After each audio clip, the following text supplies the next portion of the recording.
നന്തങ്കോട് കൂട്ടക്കൊലയിൽ ശിക്ഷാവിധി വന്നിരിക്കുകയാണ്. റഹീസ് റഷീദ് വിവരങ്ങളുമായി. റഹീസ്, ജീവപര്യന്തമാണ് ശിക്ഷ, വധശിക്ഷയാണ് പ്രോസിക്യൂഷൻ ആവശ്യപ്പെട്ടിരുന്നത്. എന്താണ് ശിക്ഷാവിധിയുടെ വിശദാംശങ്ങൾ?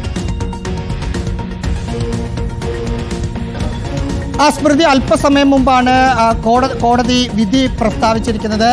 ജീവപര്യന്തം ശിക്ഷയാണ് അച്ഛനും അമ്മയും അടക്കം വീട്ടിലുള്ള ആളുകളെ കൊലപ്പെടുത്തിയ കേതൽ ജിൻസൺ രാജയ്ക്ക് കോടതി വിധിച്ചിരിക്കുന്നത്. ഒപ്പം 3 ലക്ഷം രൂപ പിഴ കൂടി അടയ്ക്കണം എന്ന് കോടതി വിധി പ്രസ്താവിച്ചിരിക്കുന്നു. അല്പസമയം മുമ്പ് മാത്രമാണ് ജഡ്ജി ചേംബറിലേക്ക് വന്നത്. ചേംബറിൽ എത്തിയ ഉടൻ തന്നെ വിധി പ്രസ്താവം നടത്തുകയായിരുന്നു. ആദ്യമായി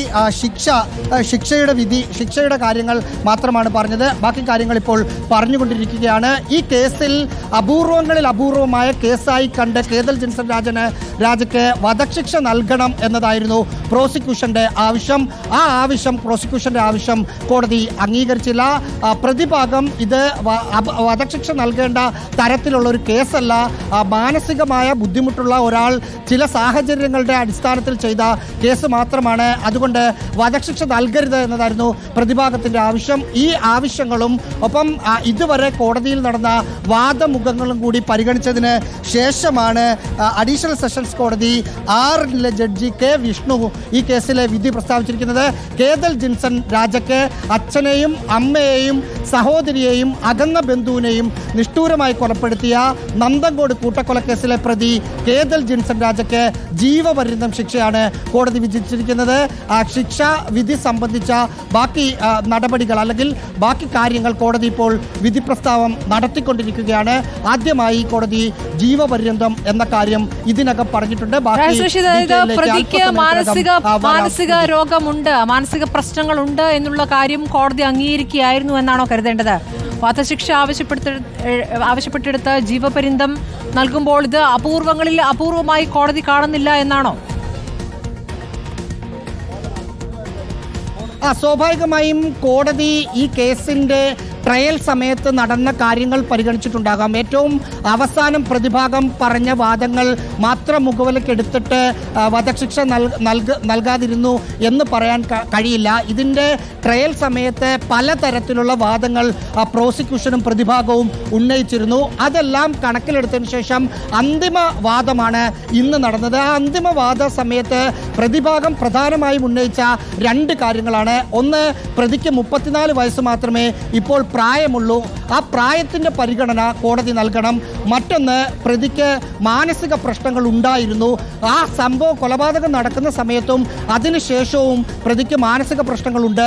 മാനസിക പ്രശ്നമുള്ള ഒരു പ്രതി ആ സമയത്ത് ചെയ്ത ഒരു കുറ്റകൃത്യമാണ്, അതുകൂടി കോടതി പരിഗണിക്കണം. എന്ന് മാത്രമല്ല, പ്രതിക്ക് മാനസിക ബുദ്ധിമുട്ടില്ല എന്ന മെഡിക്കൽ ബോർഡിൻ്റെ റിപ്പോർട്ട് തട്ടിപ്പായ റിപ്പോർട്ടാണ്, കളവായ റിപ്പോർട്ടാണ്, അത് കെട്ടിച്ചമച്ച റിപ്പോർട്ടാണ്.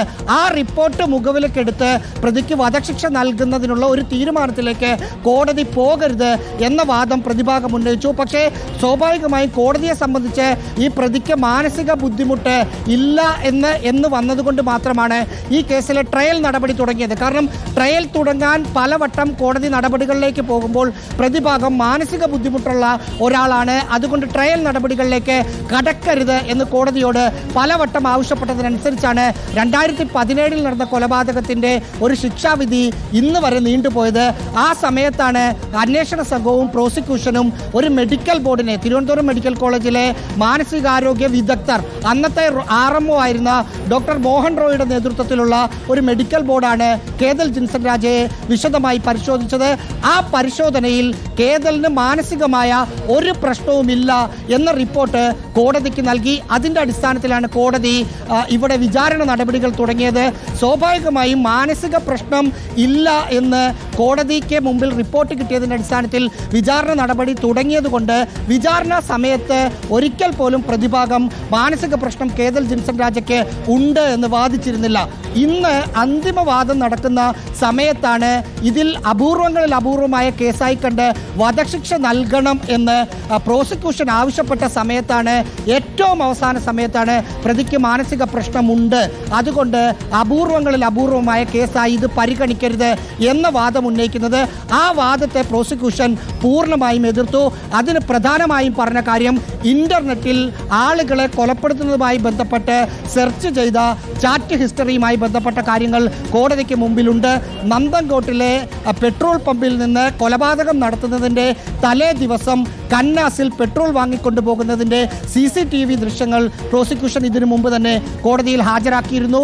കൊലപാതകം നടത്തിയതിനു ശേഷം ചെന്നൈയിലേക്ക് പോയ സമയത്ത് ഏറ്റവും പ്രധാനപ്പെട്ട രേഖകൾ, സർട്ടിഫിക്കറ്റുകൾ, ആധാറുകൾ, വീടിൻ്റെ ഡോക്യുമെന്റ്സ് അടക്കമുള്ള കാര്യങ്ങൾ കൊണ്ടാണ് കേതൽ ജിൻസൺ രാജ ചെന്നൈയിലേക്ക് പോയത്. അങ്ങനെ ഏതെങ്കിലും തരത്തിൽ മാനസിക പ്രശ്നമുള്ള ആളാണെങ്കിൽ തലേ ദിവസം തന്നെ വീട് കത്തിക്കാനുള്ള പെട്രോൾ കന്നാസിൽ വാങ്ങിക്കൊണ്ടു പോകേണ്ട കാര്യമില്ല. നാട് വിട്ടും രക്ഷപ്പെട്ടു പോകുന്ന സമയത്ത് പ്രധാനപ്പെട്ട രേഖകൾ മാത്രം കൊണ്ടുപോകേണ്ട ഒരു സാഹചര്യമില്ല. അതൊക്കെ ഈ പ്രതി നോർമലായ ഒരാളാണ്, മാനസിക പ്രശ്നമുള്ള ഒരാളാണ് എന്ന്, അങ്ങനെയാണെങ്കിൽ ഇങ്ങനെയൊന്നും ചെയ്യില്ല എന്ന വാദമാണ് ഉന്നയിച്ചത്. ആ സമയത്ത് പ്രതിഭാഗം പറഞ്ഞത് സ്വന്തം അച്ഛനെ, സ്വന്തം അമ്മയെ, സഹോദരിയെ, വീട്ടിൽ വർഷങ്ങളായി നിന്ന ലളിത എന്ന ബന്ധുവെ ഒരാൾ അങ്ങനെ കൊലപ്പെടുത്തില്ല, അച്ഛനെയും അമ്മയും തലക്കടിച്ച് കൊലപ്പെടുത്തില്ല, അതിനുശേഷം ആ മൃതദേഹത്തിനൊപ്പം ആ വീട്ടിൽ കഴിയില്ല, മാനസികമായ പ്രശ്നമില്ലാത്ത ഒരാൾക്ക് അങ്ങനെ ചെയ്യാൻ കഴിയില്ല എന്ന വാദം പ്രതിഭാഗവും ഉന്നയിച്ചു. ഇത് രണ്ടും കേട്ടതിന് ശേഷമാണ് കോടതി ഉച്ചയ്ക്ക് 1:15 ഈ കേസിൽ വിധി പറയാമെന്ന് പറഞ്ഞത്. പക്ഷേ 1:15 കഴിഞ്ഞ് ഏതാണ്ട് 10-15 മിനിറ്റ് കഴിഞ്ഞാണ് കോടതി വിധി പറഞ്ഞിരിക്കുന്നത്. അതിൽ